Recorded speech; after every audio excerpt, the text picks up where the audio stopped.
How's it going, YouTube? I just read an article about upping the legal marijuana age in certain states up to 25 because the shock, it says that it's not good for your health and your brain development or something. Like, yeah, I just remember growing up, it was legal everywhere when I was in high school. Yeah, medicinally, you could get it medicinally, but I just remember all that propaganda of like, oh, it's healthier than cigarettes, it doesn't cause cancer, and it's just like, dude, of course it does. Like, you're inhaling dried plant matter. Like, there's no way that's healthy for you. Like, look at what you're rolling it in. You're rolling it in tobacco. If you smoke blunts, like, you're smoking tobacco still. Like, you're smoking paper. You know what I mean?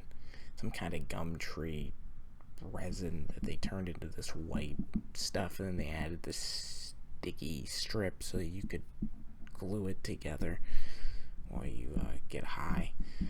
So, yeah, I mean, it's probably not the best thing for you. And anyone, there's a fly.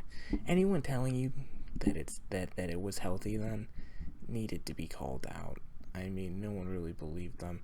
People who didn't smoke pot just didn't really talk to those people. But, I mean, you would see that on their faces.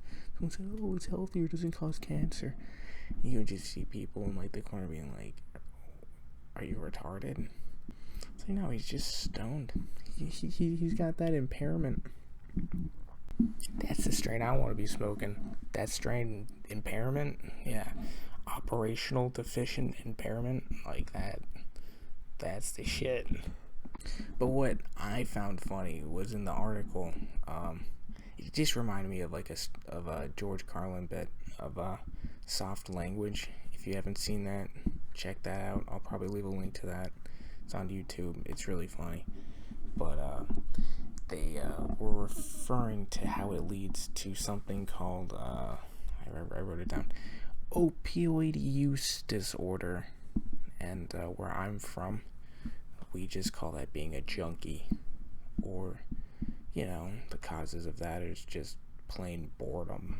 I mean, marijuana didn't lead you to that. Boredom led you to that. But what I found funny about it is, like, it's just, you know, drug dependency. Like, why are you adding words to it? So it's kind of like Carlin's bit where he goes, shell shock turned into battle fatigue, and then battle fatigue turned into operational exhaustion, and then from that, now we have post-traumatic stress disorder, and we took the humanity out of it, you know? So I came up with one. The next thing, opioid use disorder is triggering me, so we need to call it sobriety deficient opioid-induced adversity. And I think that's really catchy. We can shorten that to SDOIA. But you should not confuse that with SDSIA, which is stimulant adversity. Sobriety deficient stimulant induced adversity. Excuse me. And it's very serious.